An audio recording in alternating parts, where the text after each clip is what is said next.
Newyorkers. Short stories by O. Henry. The Christmas Presents. $1.87. That was all. Every day, when she went to the shops, she spent very little money. She bought the cheapest meat, the cheapest vegetables, and when she was tired, she still walked round and round the shops to find the cheapest food. She saved every cent possible. Della counted the money again. There was no mistake. $1.87. That was all. And the next day was Christmas. She couldn't do anything about it. She could only sit down and cry. So she sat there, in the poor little room, and she cried. Della lived in this poor little room in New York with her husband, James Dillingham Young. They also had a bedroom and a kitchen and a bathroom. All poor little rooms. James Dillingham Young was lucky because he had a job. But it was not a good job. These rooms took most of his money. Della tried to find work, but times were bad, and there was no work for her. But when Mr. James Dillingham Young came home to his rooms, Mrs. James Dillingham Young called him Jim and put her arms round him, and that was good. Della stopped crying, and she washed her face. She stood by the window and looked out at a grey cat on a grey wall in the grey road. Tomorrow was Christmas Day, and she had only $1.87 to buy Jim a Christmas present. Her Jim. She wanted very much to buy him something really fine, something to show how much she loved him. Suddenly, Della turned round and ran over to look in the glass on the wall. Her eyes were bright. Now, the James Dillingham Youngs had two very special things. One was Jim's gold watch. It once belonged to his father, and before that, to his grandfather. The other special thing was Della's hair. Quickly, Della let down her beautiful long hair. It fell down her back, and it was almost like a coat around her. Then she put her hair up again, quickly. For a second or two, she stood still and cried a little. Then she put on her old brown coat and her old brown hat, turned and left the room. She went downstairs and out into the road, and her eyes were bright. She walked along by the shops and stopped when she came to a door with Madame Eloise, hair, on it. Inside there was a fat woman.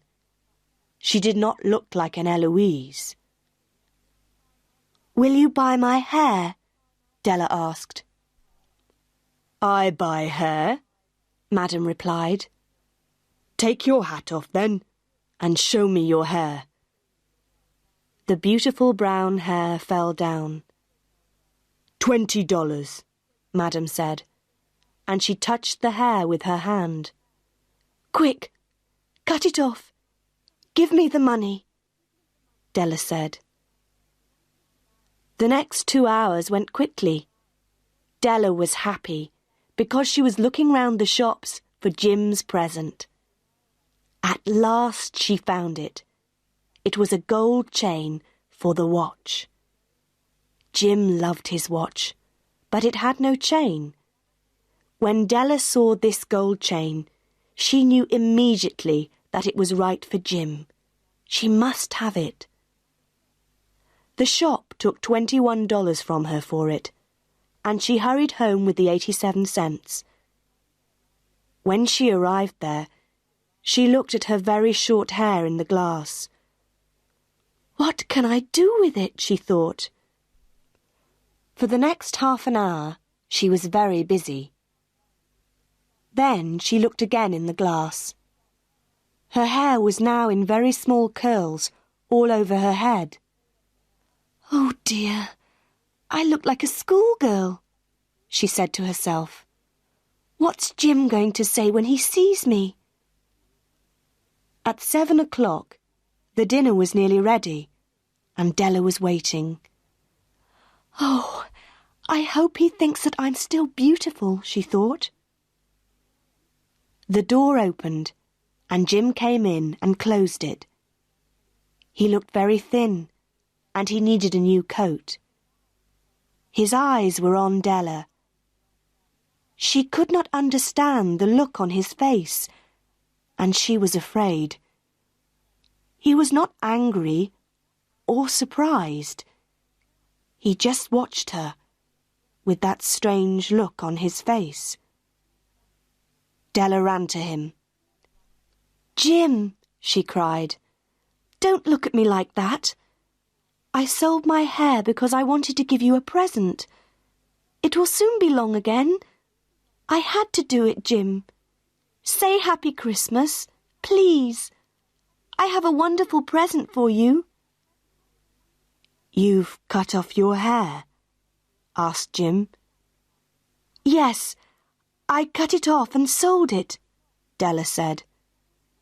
"But don't you love me any more, Jim? I'm still me." Jim looked round the room.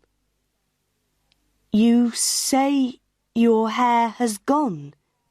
he said, almost stupidly. "Yes, I told you, because I love you. Shall I get the dinner now, Jim?" Suddenly, Jim put his arms round his Della. Then he took something from his pocket and put it on the table. "I love you, Della," he said. "It doesn't matter if your hair is short or long, but if you open that, you'll see why I was unhappy at first." Excited, Della pulled off the paper. Then she gave a little scream of happiness. But a second later, there were cries of unhappiness. Because there were the combs for her beautiful hair. When she first saw these combs in the shop window, she wanted them. They were beautiful combs, expensive combs, and now they were her combs. But she no longer had her hair. Della picked them up and held them. Her eyes were full of love. "But my hair will soon be long again, Jim." And then Della remembered. She jumped up and cried, "Oh, oh!" She ran to get Jim's beautiful present, and she held it out to him. "Isn't it lovely, Jim? I looked everywhere for it. Now you'll want to look at your watch 100 times a day. Give it to me. Give me your watch, Jim. Let's see it with its new chain." But Jim did not do this. He sat down, put his hands behind his head, and he smiled. "Della," he said, "let's keep our presents for a time. They're so nice. You see, I sold the watch to get the money to buy your combs. And now, let's have dinner." And this was the story of two young people who were very much in love.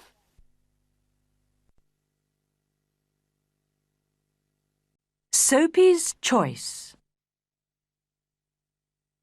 Soapy sat on a seat in Madison Square, New York, and looked up at the sky. A dead leaf fell onto his arm, Winter was coming, and Soapy knew that he must make his plans. He moved unhappily on his seat. He wanted 3 months in a nice, warm prison, with food and good friends. This was how he usually spent his winters. And now it was time, because, at night, on his seat in the square, 3 newspapers did not keep out the cold. So Soapy decided to go to prison, and at once began to try his first plan. It was usually easy. He ate dinner in an expensive restaurant.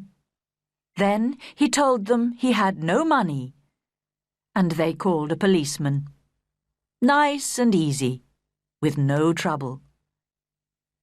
So Soapy left his seat and walked slowly along the street. Soon he came to a bright restaurant on Broadway. Ah, this was all right. He just had to get to a table in the restaurant and sit down. That was all, because when he sat down, people could only see his coat and his shirt, which were not very old. Nobody could see his trousers. He thought about the meal. Not too expensive, but good.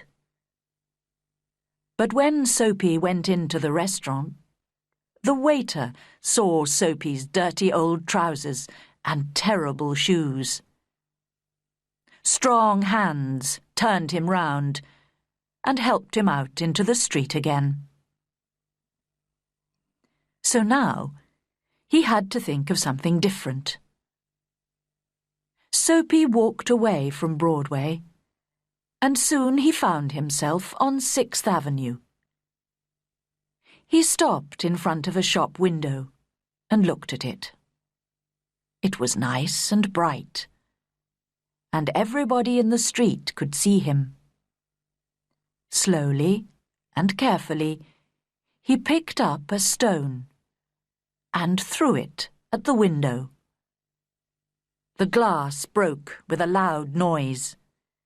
People ran round the corner, and Soapy was happy, because the man in front was a policeman. Soapy did not move. He stood there with his hands in his pockets, and he smiled. "I'll soon be in prison now," he thought. The policeman came up to Soapy. "Who did that?" he asked. "Perhaps I did," Soapy replied. But the policeman knew that people who break windows do not stop to talk to policemen. They run away. And just then, the policeman saw another man who was running to catch a bus. So the policeman ran after him. Soapy watched for a minute. Then he walked away. No luck again. He began to feel cross, but on the opposite side of the road, he saw a little restaurant. Ah, that'll be all right, he thought, and he went in. This time, nobody looked at his trousers and his shoes. He enjoyed his meal, and then he looked up at the waiter, smiled and said, "I haven't got any money, you know. Now, call the police. And do it quickly. I'm tired." "No police for you," the waiter answered. "Hey, Joe!" Another waiter came, and together they threw Soapy out into the cold street. Soapy lay there, very angry. With difficulty, he stood up. His nice, warm prison was still far away, and Soapy was very unhappy. He felt worse because a policeman who was standing near laughed and walked away. Soapy moved on, but he walked for a long time before he tried again. This time it looked easy. A nice young woman was standing in front of a shop window. Not very far away, there was also a policeman. Soapy moved nearer to the young woman. He saw that the policeman was watching him. Then he said to the young woman with a smile, "Why don't you come with me, my dear? I can give you a good time." The young woman moved away a little and looked more carefully into the shop window. Soapy looked at the policeman. Yes, he was still watching. Then he spoke to the young woman again. In a minute, she would call the policeman. Soapy could almost see the prison doors. Suddenly, the young woman took hold of his arm. "Okay," she said happily. "If you buy me a drink, let's go before that policeman sees us." And poor Soapy walked away with the young woman who still held on to his arm. He was very unhappy. At the next corner, he ran away from the woman. Suddenly, he was afraid. "I'm never going to get to prison," he thought. Slowly, he walked on and came to a street with a lot of theatres. There were a lot of people there, rich people in their best clothes. Soapy had to do something to get to prison. He did not want to spend another night on his seat in Madison Square. What could he do? Then he saw a policeman near him. So he began to sing and shout and make a lot of noise. This time they must send him to prison. But the policeman turned his back to Soapy and said to a man who was standing near, "He's had too much to drink, but he's not dangerous. We'll leave him alone tonight." What was the matter with the police? Soapy was really unhappy now. But he stopped making a noise. How could he get to prison? The wind was cold, and he pulled his thin coat around him. But just then, inside a shop, he saw a man with an expensive umbrella. The man put his umbrella down near the door and took out a cigarette. Soapy went into the shop, picked up the umbrella, and slowly he began to walk away. The man came quickly after him. "That's my umbrella," he said. "Oh, is it?" Soapy replied. "Then why don't you call a policeman? I took it, and you say it's your umbrella. Go on then. Call a policeman. Look, there's one on the corner." The umbrella man looked unhappy. "Well, you know, perhaps I've made a mistake. I took it from a restaurant this morning. If it's yours, well, I'm very sorry." "Of course it's my umbrella," Soapy said. The policeman looked at them, and the umbrella man walked away. The policeman went to help a beautiful young girl to cross the road. Soapy was really angry now. He threw the umbrella away and said many bad things about policemen. Just because he wanted to go to prison, they did not want to send him there. He could do nothing wrong. He began to walk back to Madison Square and home, his seat. But on a quiet corner, Soapy suddenly stopped. Here, in the middle of the city, was a beautiful old church. Through one purple window, he could see a soft light, and sweet music was coming from inside the church. The moon was high in the sky, and everything was quiet. For a few seconds, it was like a country church, and Soapy remembered other, happier days. He thought of the days when he had a mother, and friends, and beautiful things in his life. Then he thought about his life now, the empty days, the dead plans. And then a wonderful thing happened. Soapy decided to change his life and be a new man. Tomorrow, he said to himself, I'll go into town and find work. My life will be good again. I'll be somebody important. Everything will be different. Soapy felt a hand on his arm.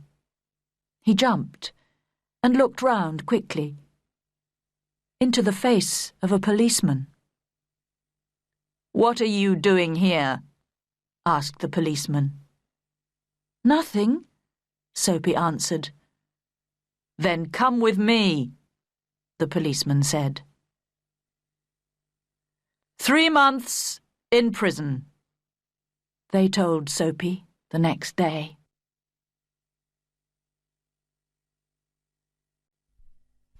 A walk in amnesia. That morning, my wife and I said our usual goodbyes. She left her second cup of tea, and she followed me to the front door. She did this every day. She took from my coat a hair which was not there, and she told me to be careful. She always did this. I closed the door, and she went back to her tea.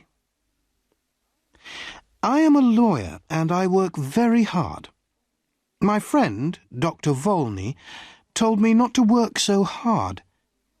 "You'll be ill," he said. "A lot of people who work too hard get very tired, and suddenly they forget who they are. They can't remember anything. It's called amnesia. You need a change and a rest." "But I do rest," I replied. "On Thursday nights, my wife and I play a game of cards, and on Sundays she reads me her weekly letter from her mother." That morning, when I was walking to work, I thought about Dr. Volney's words. I was feeling very well and pleased with life. When I woke up, I was on a train and feeling very uncomfortable after a long sleep. I sat back in my seat and I tried to think. After a long time, I said to myself, "I must have a name." I looked in my pockets. No letter, no papers, nothing with my name on. But I found $3,000. I must be someone, I thought. The train was crowded with men who were all very friendly. One of them came and sat next to me. "Hi, my name's R.P. Boulder, Boulder and Son from Missouri. You're going to the meeting in New York, of course. What's your name?" I had to reply to him, so I said quickly, "Edward Pinkhammer, from Cornopolis, Kansas." He was reading a newspaper, but every few minutes he looked up from it to talk to me. I understood from his conversation that he was a druggist, and he thought that I was a druggist too. "Are all these men druggists?" I asked. "Yes, they are," he answered. "Like us, they're all going to the yearly meeting in New York." After a time, he held out his newspaper to me. "Look at that," he said. "Here's another of those men who run away and then say that they have forgotten who they are. A man gets tired of his business and his family, and he wants to have a good time. He goes away somewhere, and when they find him, he says that he doesn't know who he is and that he can't remember anything." I took the paper and read this. Denver, June 12th. Elwyn C. Belford, an important lawyer in the town, left home 3 days ago and has not come back. Just before he left, he took out a lot of money from his bank. Nobody has seen him since that day.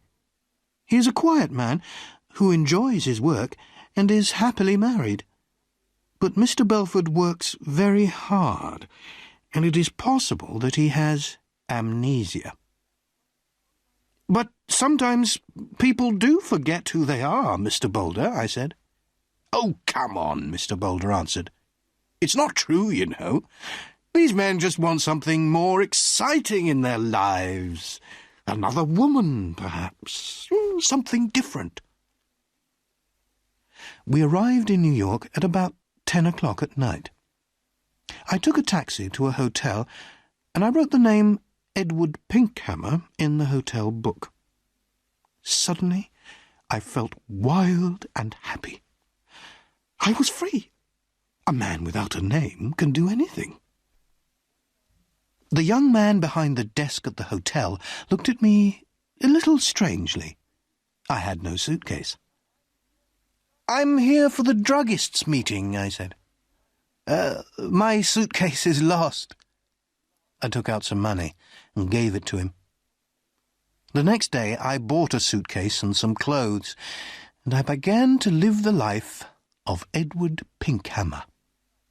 I didn't try to remember who or what I was. The next few days in Manhattan were wonderful. The theatres, the gardens, the music, the restaurants, the nightlife, the beautiful girls. And during this time, I learned something very important. If you want to be happy, you must be free. Sometimes I went to quiet, expensive restaurants with soft music. Sometimes I went on the river in boats full of noisy young men and their girlfriends. And then there was Broadway with its theatres and bright lights.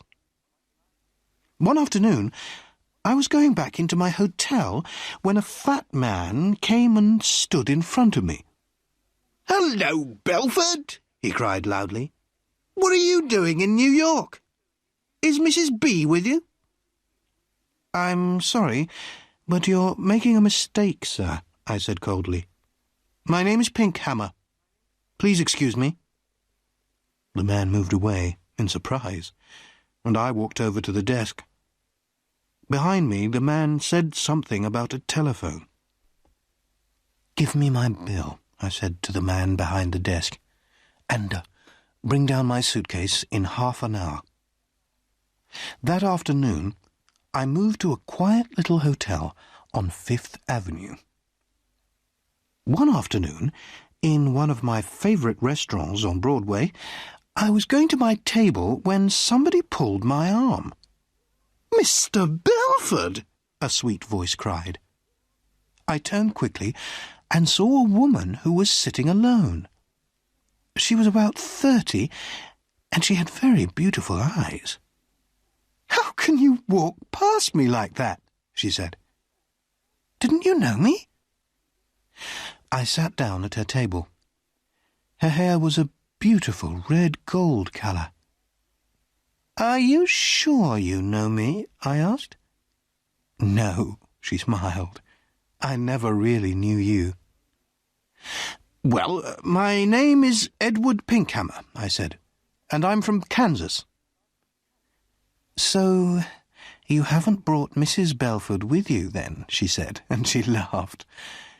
You haven't changed much in 15 years, Elwyn. Her wonderful eyes looked carefully at my face. No, she said quietly. You haven't forgotten. I told you that you could never forget. I'm sorry, I answered, but that's the trouble. I have forgotten. I've forgotten everything. She laughed. Did you know that I married 6 months after you did? It was in all the newspapers. She was silent for a minute. Then she looked up at me again. Tell me one thing, Elwyn, she said softly. Since that night, 15 years ago, can you touch, smell, or look at white roses and not think of me? I can only say that I don't remember any of this, I said carefully. I'm very sorry. I tried to look away from her. She smiled and stood up to leave. Then she held out her hand to me, and I took it for a second. Oh, yes, you remember, she said, with a sweet, unhappy smile. Goodbye, Elwyn Belford. That night I went to the theatre, and when I returned to my hotel, a quiet man in dark clothes was waiting for me. Mr. Pinkhammer, he said, can I speak with you for a minute?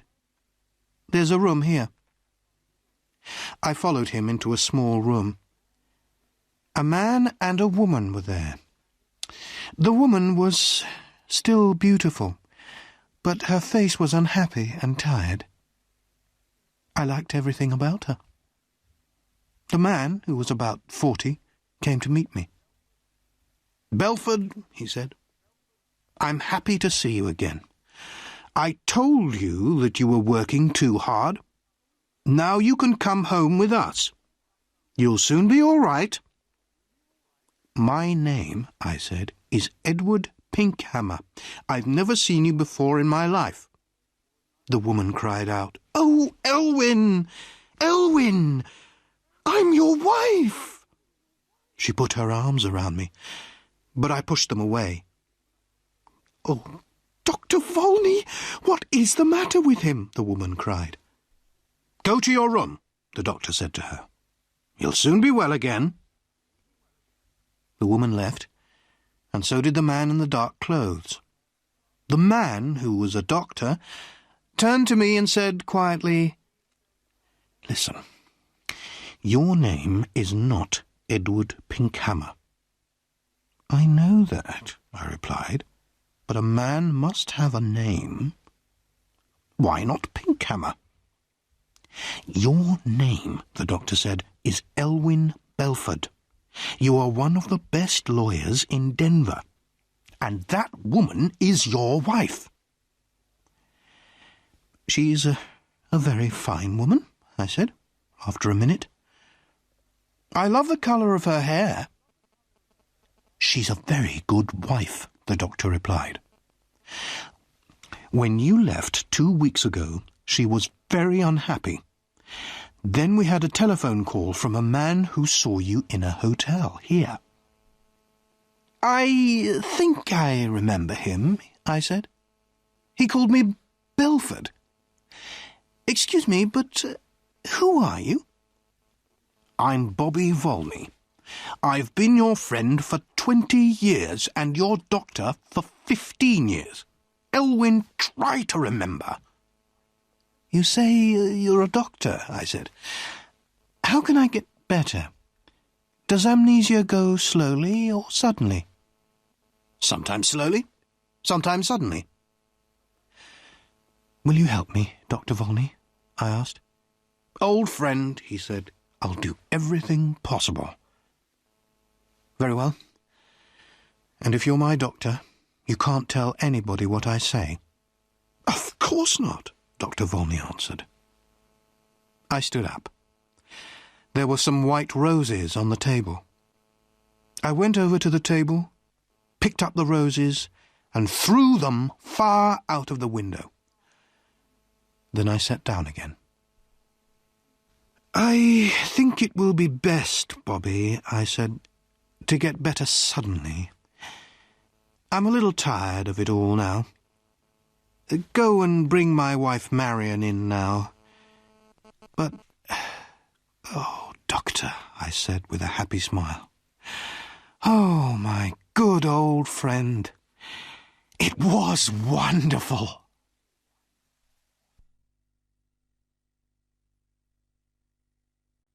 Tildy's Moment. Bogle's Family Restaurant on 8th Avenue is not a famous place, but if you need a large, cheap meal, then Bogle's is the place for you. There are 12 tables in the room, 6 on each side. Bogle himself sits at the desk by the door and takes the money. There are also 2 waitresses and a voice. The voice comes from the kitchen. At the time of my story, one of the waitresses was called Aileen.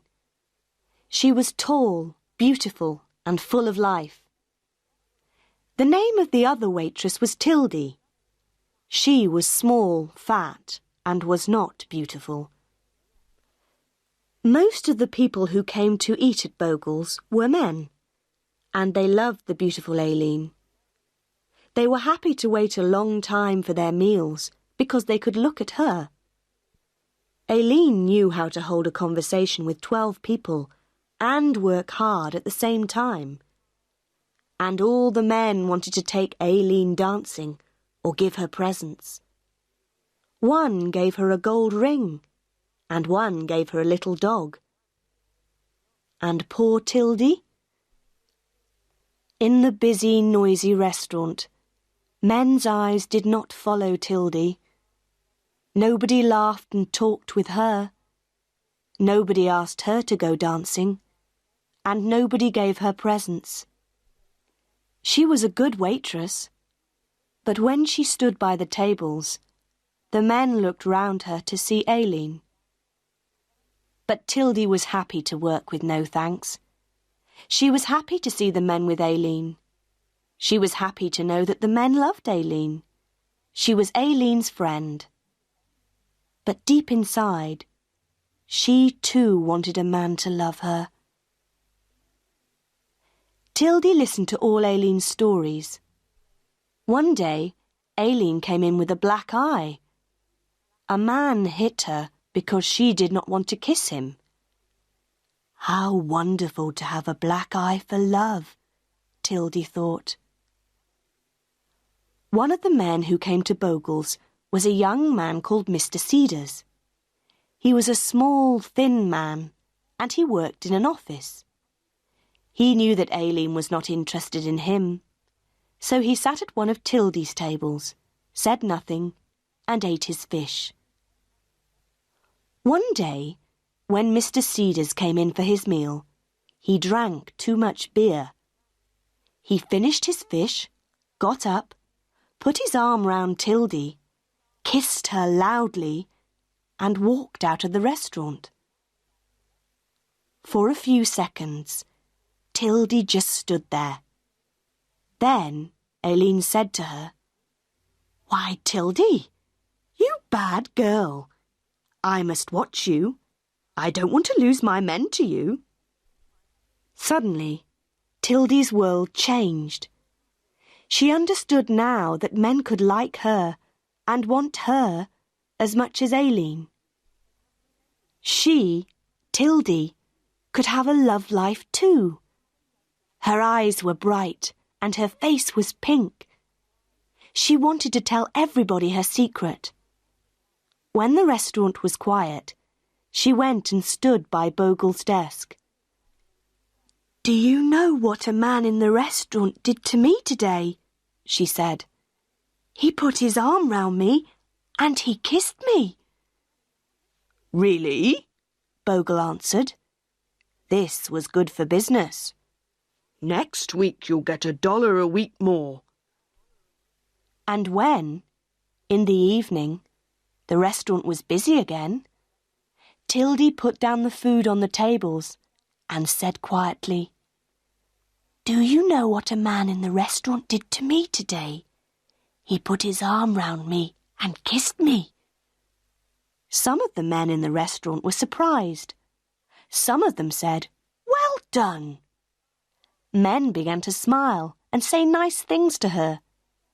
Tildy was very happy. Love was now possible in her grey life. For 2 days, Mr. Cedars did not come again, and in that time, Tildy was a different woman.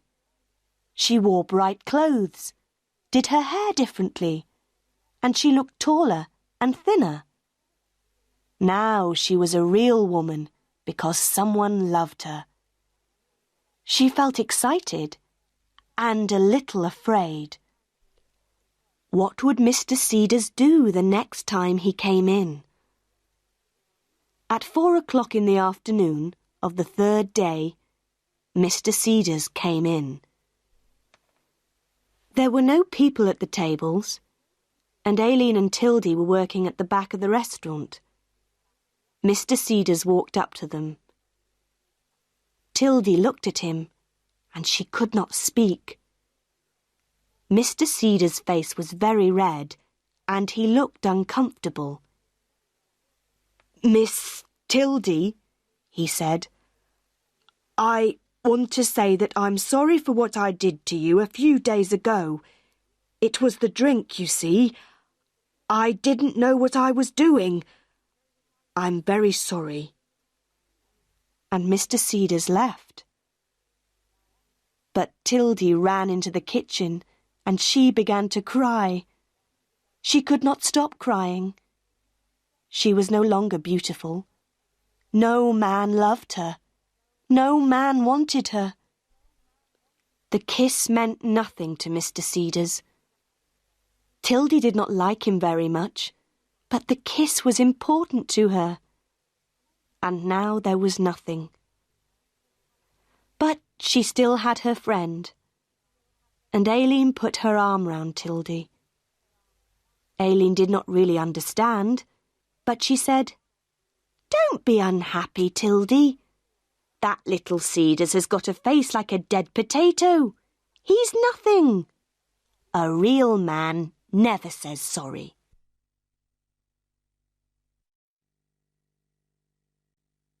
The Memento. The window of Miss Darmon's room looked out onto Broadway and its theatres.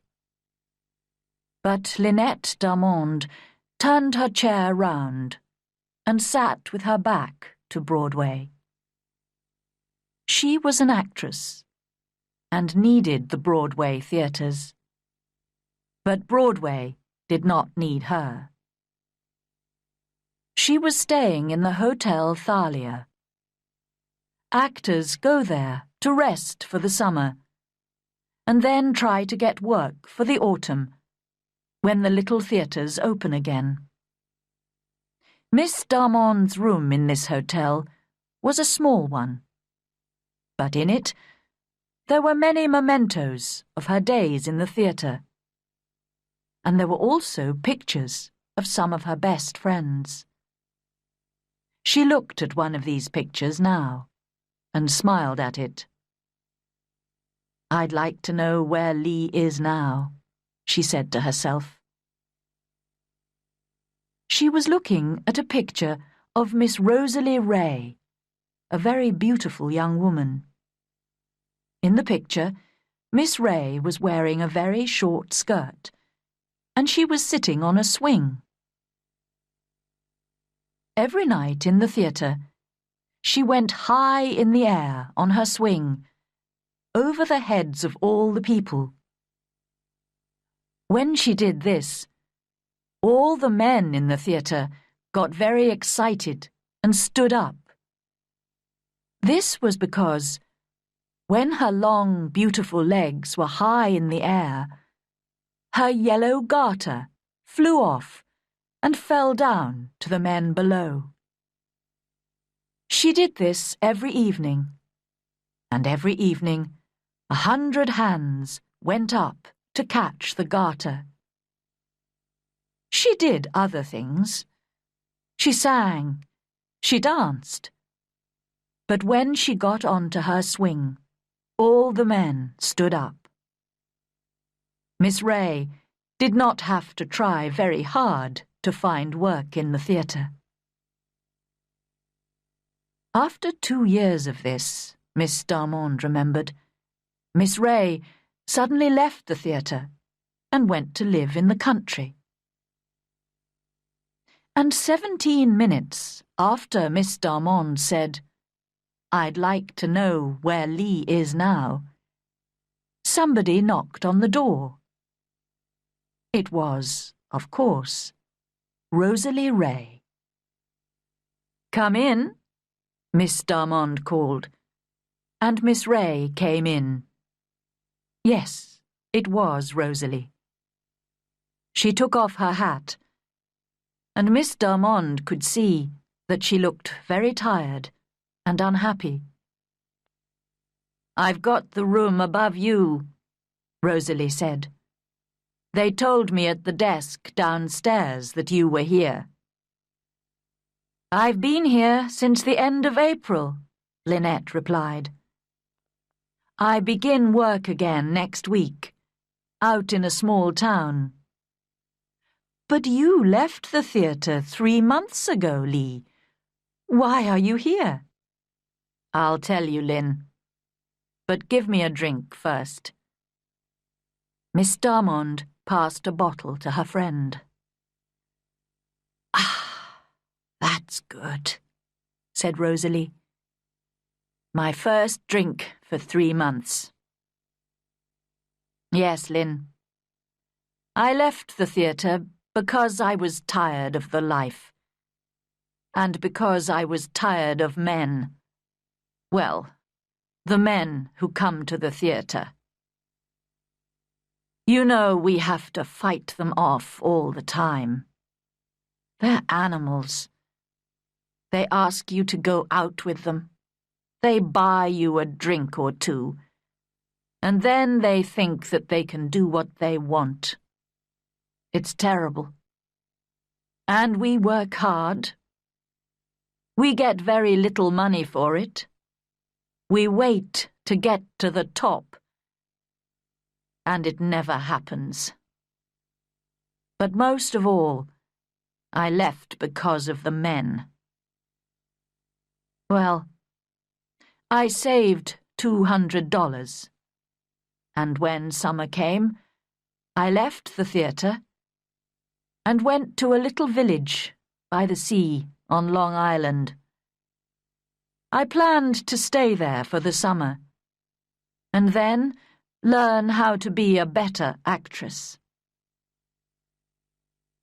But there was another person who was staying in the same house. The Reverend Arthur Lyle. Yes, Lynn, a man of the church. When I saw him for the first time, I fell in love with him at once. He was a fine man, and he had a wonderful voice. Well, it's only a short story, Lynn. A month later, we decided to marry. We planned to live in a little house near the church, with lots of flowers and animals. No, I didn't tell him that I was an actress. I wanted to forget it and to put that life behind me. Oh, I was happy. I went to church. I helped the women in the village.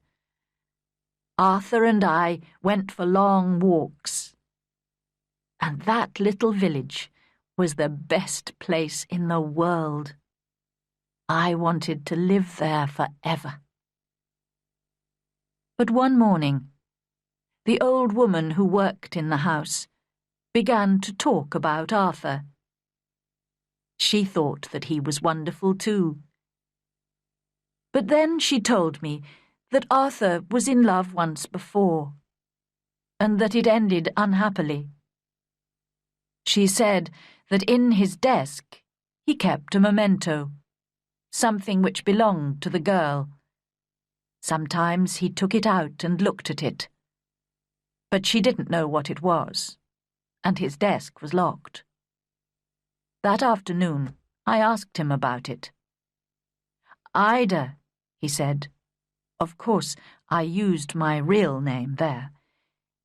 "It was before I knew you, and I never met her. It was different from my love for you." "Was she beautiful?" I asked. "She was very beautiful," replied Arthur. "Did you see her often?" "About 10 times," he said. "And this memento, did she send it to you?" "It came to me from her," he said. "Why did you never meet her?" I asked. "She was far above me," he answered. "But Ida, it's finished. You're not angry, are you?" "Why, no. I love you 10 times more than before." And I did, Lynn. Can you understand that? What a beautiful love that was. He never met her, never spoke to her, but he loved her and wanted nothing from her. He was different from other men, I thought. A really good man. About 4 o'clock that afternoon, Arthur had to go out. The door of his room was open. His desk was unlocked, and I decided to look at this memento. I opened the desk, and slowly I took out the box and opened it. I took one look at that memento, and then I went to my room and packed my suitcase. My wonderful Arthur, this really good man, was no different from all the other men. "But, Lee, what was in the box?" Miss Darmond asked. "It was one of my yellow garters," cried Miss Ray.